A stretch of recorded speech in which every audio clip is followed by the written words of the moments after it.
Hello everyone and welcome back to some Wario Land Shake with every single coin. This is part 18 and the finale, so let's go. Now, sadly, the levels that we need to play are blocked by bad manner.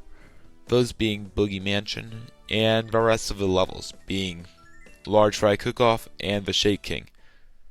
So I'm going to have to beat bad manner quickly.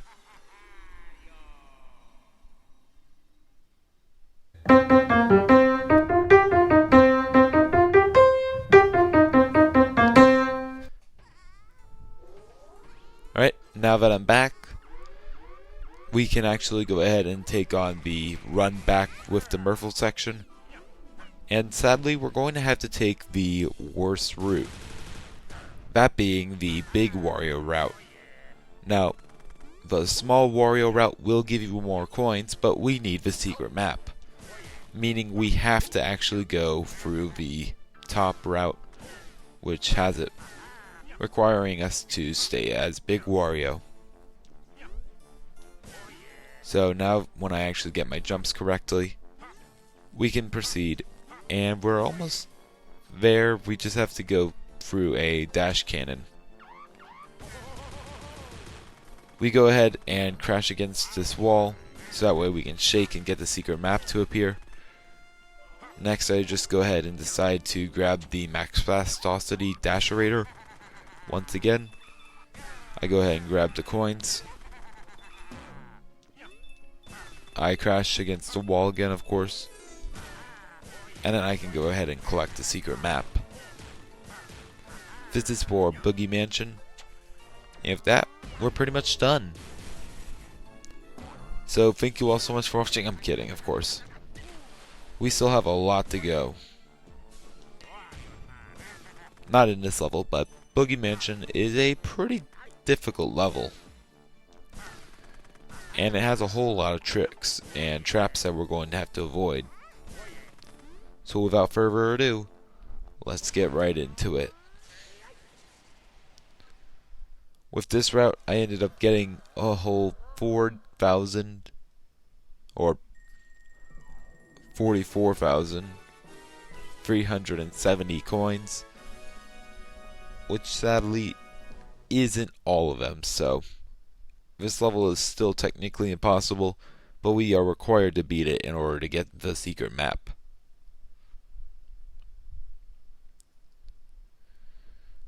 But with that, now I can go ahead and move on to the Boogie Manor. So, let's go. I go ahead and save. And this opens up two paths. First, we're going to be defeating the Boogie Manor, and then we're going to actually be able to go to the Large Fry Cook-Off and then the finale. Let's go.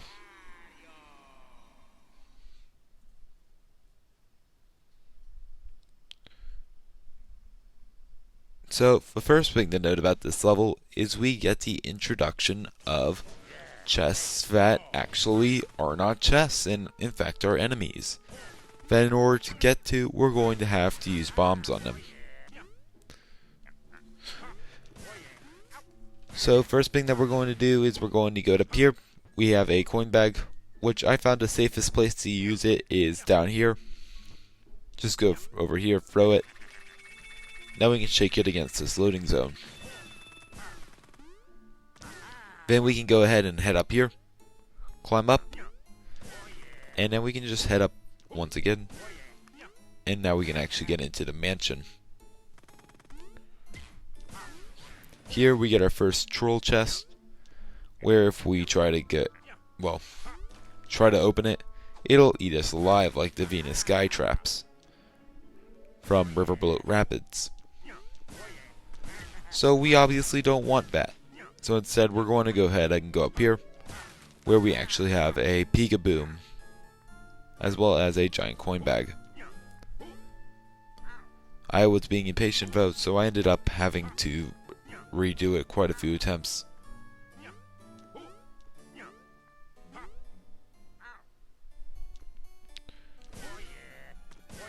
Until I eventually just fell down here. I go ahead and try again.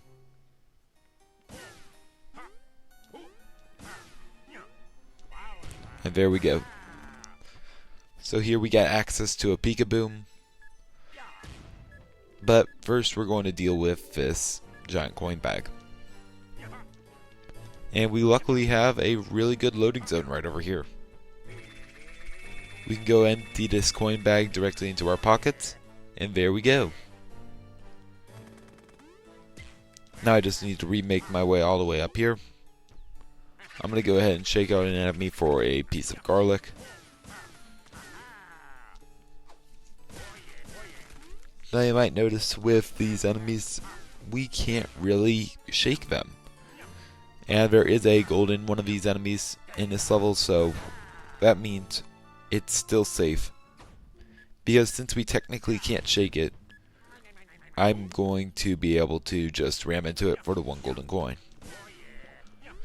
This is different from the floating bandilleros because in the floating bandilleros case, those technically can be shook, meaning you aren't getting all the coins possibly from them. In the case of these enemies, because they cannot be shaken, well, that means we are getting the most amount of coins from them. I feel like it was kind of necessary for me to make that distinction. And that's the same with the thing in the first Seeker level in the tomb. How the sort of mummer enemy can be classified differently. But with that out of the way, we're already into this third section, where we get more action with these poles. We can make our way up here in order to get to the golden enemy.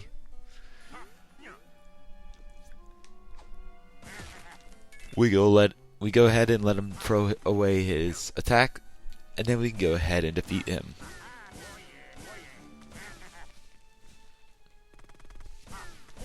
And with that, we're on to the next section, where we have another troll chest, of course. Now, we are going to need another bomb, but getting access to it is going to be a little bit more difficult. This is because it's in a mini-only section, where we have to be mini Wario in order to get to it.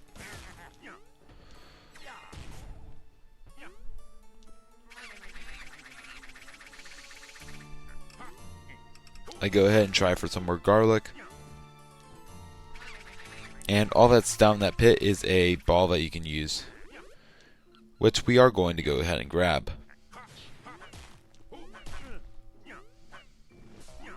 We need this ball in order to actually get into a section in order to get Mini Wario.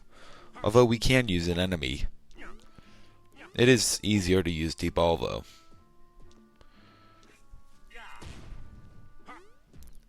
These Brumble Pods are really annoying to deal with, so I'm going to take them out now.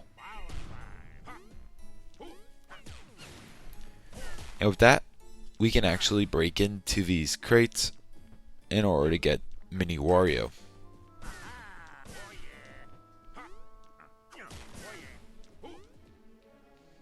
We crawl through here.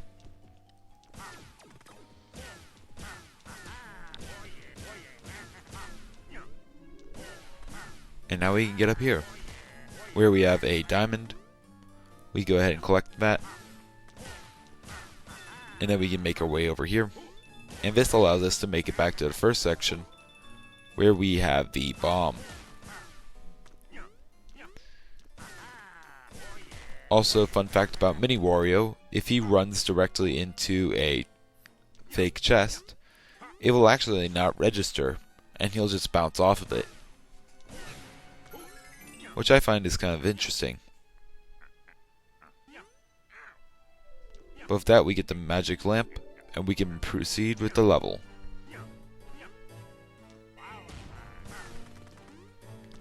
In my opinion, this level isn't really that difficult, but there are some tricky sections.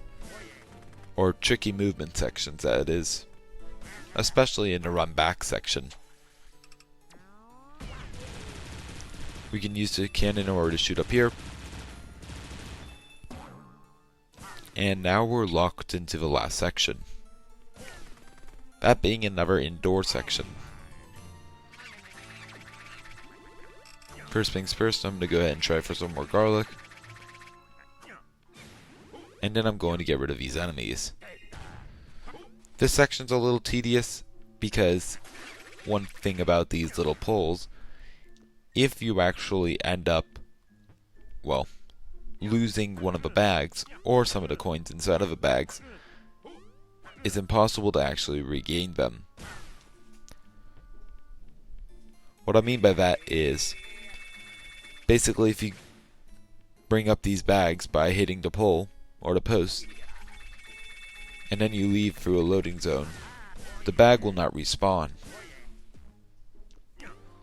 which will permanently hinder your coin score. So that's why I did it, not against the loading zone here.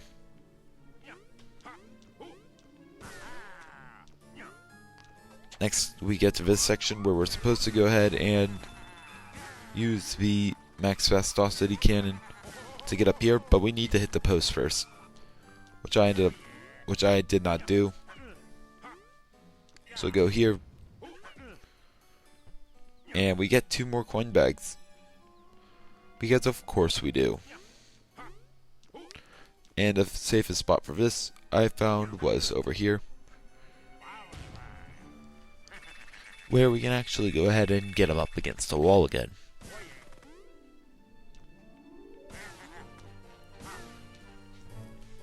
Now I have to do this twice because we have 2 coin bags. But with that, we're pretty much done. All we need to do now is to use the max velocity cannon in order to get up to the last treasure chest.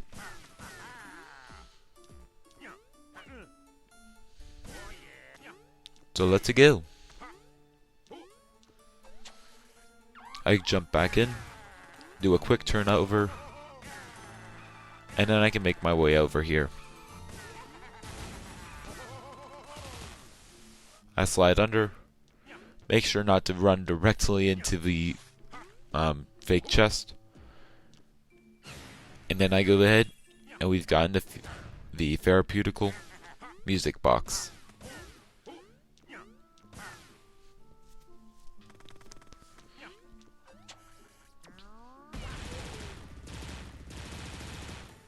We shoot over here.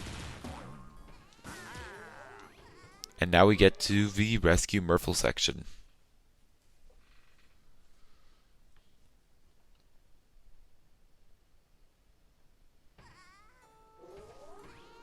Now, this section is pretty difficult, and there's quite a few things that we need to recognize.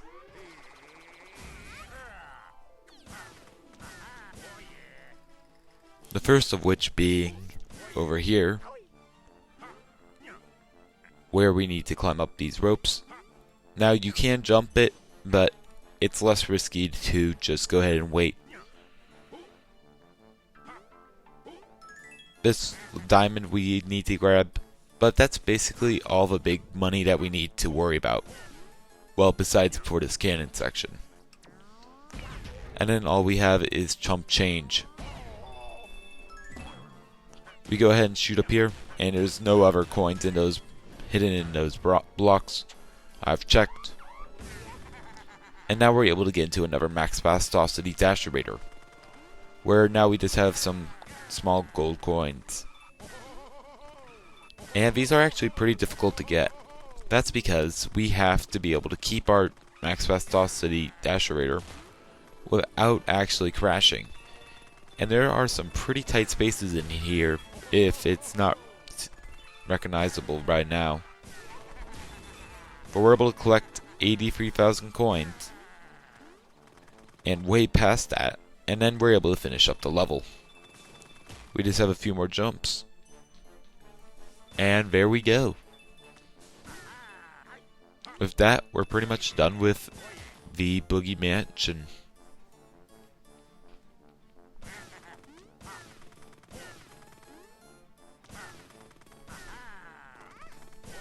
We head over here. And now we can proceed on to the large fry cook-off.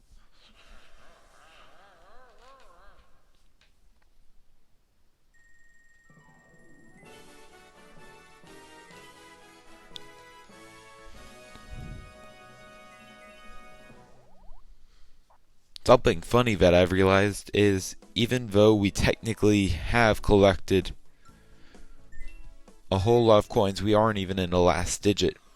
We're only a tenth of the way.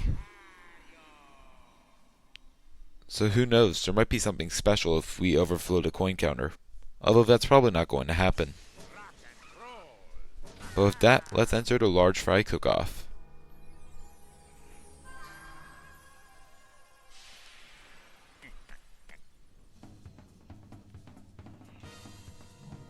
Here, the whole gimmick is that we have to throw enemies into this guy's mouth, and then he'll spit out a bomb. While cool in concept, it's kind of tedious, and it leads to kind of an annoying boss fight, although it's nothing difficult.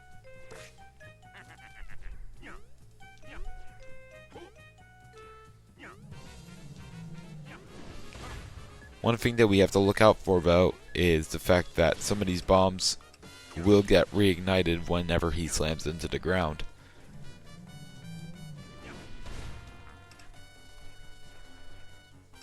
But with that, we can go ahead and throw another enemy. He'll spit out another bomb. And now we can lob it directly into his mouth. And now he gets a little bit bigger, and we can take off about a quarter of his health. We throw another enemy in, but now he'll take 2 enemies in order to spit out a bomb. So we have to be wary of how many enemies we have. I was lucky enough, though, in order to get a corner full of bombs, or enemies, that can easily produce a lot of bombs.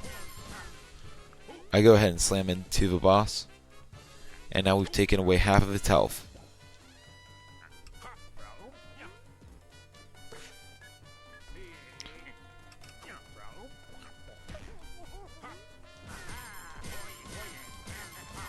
While this boss is kind of tricky, because it's so easy to sort of mess with its AI by always throwing enemies directly into his mouth, it's not that hard of a boss. And I guess it just kind of leaves a sour taste in your mouth. But with that, the large fry cook-off is done.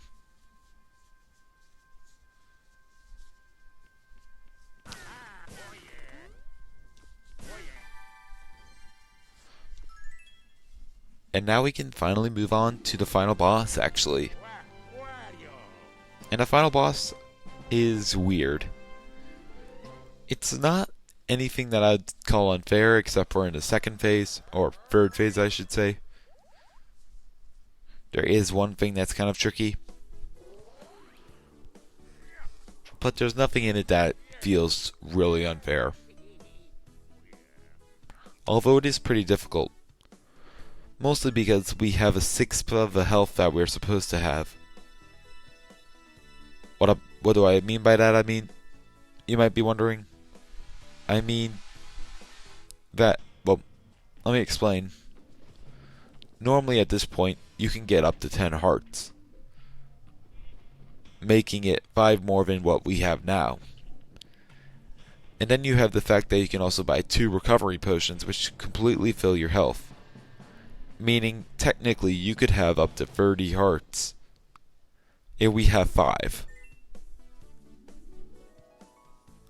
So while this boss would be probably beatable on my first try with 30 hearts, with 5 it definitely takes a little bit of trouble. But that doesn't mean it'll be able to stop us. And with that, we have made it to versus the Shake King.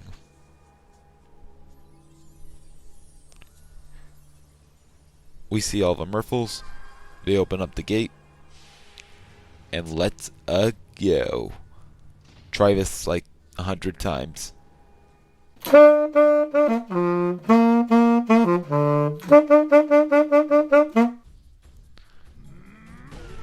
And here we go again. Now, my strategy for this is the best move to catch him off guard with is whenever he does a dash attack, because then you can jump on him, and that'll allow you to slam him into the wall, where you can take off quite a bit of his health. Now, at various points of the fight, you might notice he'll turn either blue or red. Whenever he turns red, if you shake, it'll cancel whatever attack he's going to do. I'm not sure about blue, and if it does, it's really not worth it. Now, whenever he turns red, he's either preparing to slam the ground with his fist in order to make it rain down fireballs, or he's going to throw an enemy. Whether that be a bandinero, or a bunch of bandineros, or a bunch of bumble prods, is his choice. Either one can be stopped with a single shake of the ground. Whenever he shakes the ground, if you don't jump out of the way, he'll actually go ahead and knock you off guard. And then if you don't get up quick enough, he'll grab you and shake you, which obviously isn't good. Now, what applies to this run is actually the coin counter. Now, at first you might think, well, he'll infinitely spawn coins. Although, that's not true. I believe in the first phase, he'll allow you to get 2,000 coins, or 20,000 coins. In the second phase, he'll let you get 40,000 coins, bringing your total up to 60,000. And then in the last phase, he'll let you go ahead and get up to 80,000. Speaking of which, he's not dead yet. We get to see something amazing. Yep, his health bar becomes completely full. And we get to do the fight all over again with new attacks. These attacks being sort of a plasma charged shot, which isn't really that hard to actually defeat. Then we have a third level dash where we have to jump on him 3 times. And then we can take away a quarter of his health. Yeah, he takes more damage here, so that's good. Here we have his easiest attack, where he'll just make us run from side to side. Make sure you don't get all the way into the corner on his third wraparound. That's because it'll actually hit you with the plasma balls. So we have to avoid that.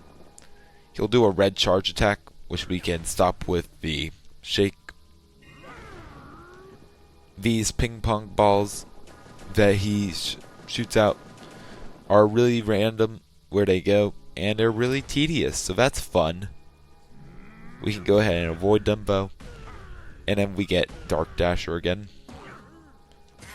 where we can go ahead, jump over a plasma ball, and then take him down again. This brings him down to half health, and as you can see, it brings our coin count up to 80,000. Now you might think, well, won't we still get coins from him? Actually, no. Now whenever we shake him, we just won't get coins.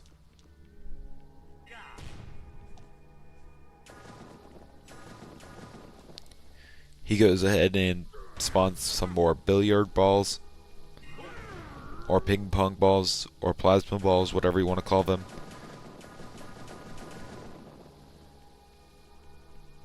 And there we go. He'll drop down. He'll dash again. Sadly, I missed one, so we're going to have to do this again.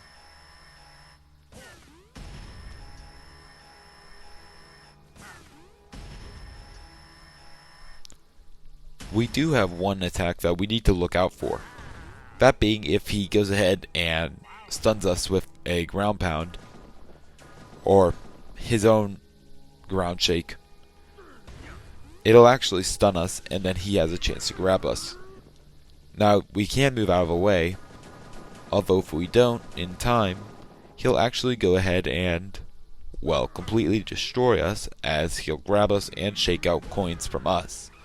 Sort of like what we've been doing to him. But now I can go ahead, stun him again, slam him into the wall, and with that, I shook him, And sadly he gave us no more coins, meaning we've collected everything from him.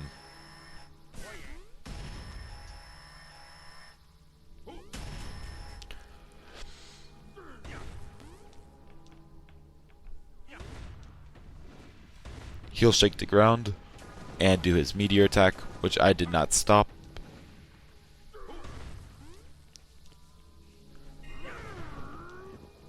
And there we go. I avoid those, and now he's basically on his last stage. Fun fact about this, I'm not sure if I've ever showed this, but if you wait too long on a rescue Merfolk section and the timer runs out, you'll actually go ahead and be sent here into this sort of purple cloud area where the Shake King will actually shake you out and remove all of your money. So that's just a fun fact. But with that, we throw him against the wall, and we have beaten the game with as many coins as possible. Sadly, it's still technically impossible due to the fact that we can't beat Bad Manor, but I feel like we got a bunch of coins, and I feel like we did pretty good.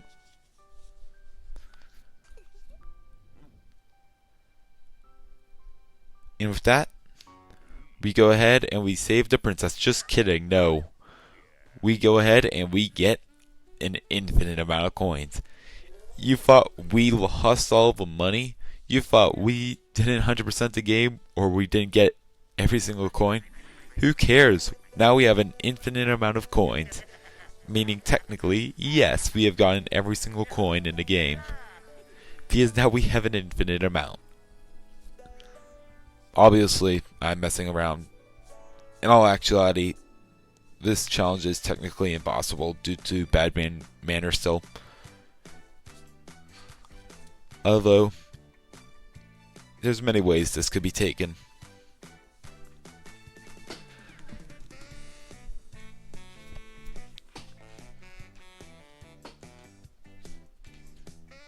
But with that, that's been Wario Land Shake with every single coin. Now all we have are the end credits, where Wario stares happily at his money. I'm kind of surprised no one's actually taken on this challenge. Coinless, all coins, whatever, on any Wario Land Shake It, or any Wario Land game. Because I mean, Wario's the greedy one, right? Why wouldn't they actually take on challenges on this? So I was happy I could actually take it on.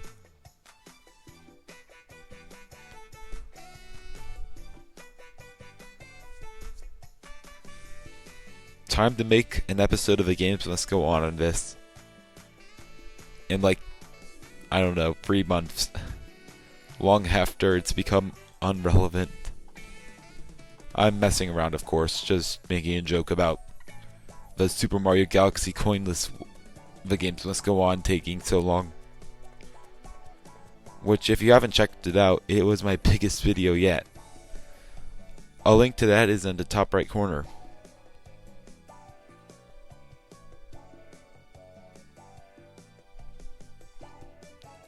So, anyway, there's 2 ways to look at this.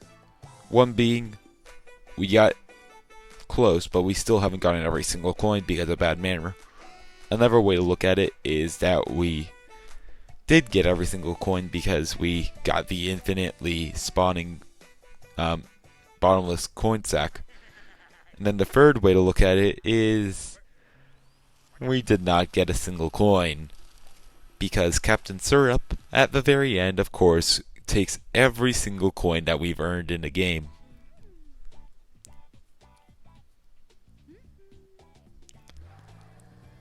Whichever way you guys want to look at it is your choice. But that's been Wario Land Shake It with every single coin. Thank you all so much for watching, and I'll see you guys next time. Goodbye.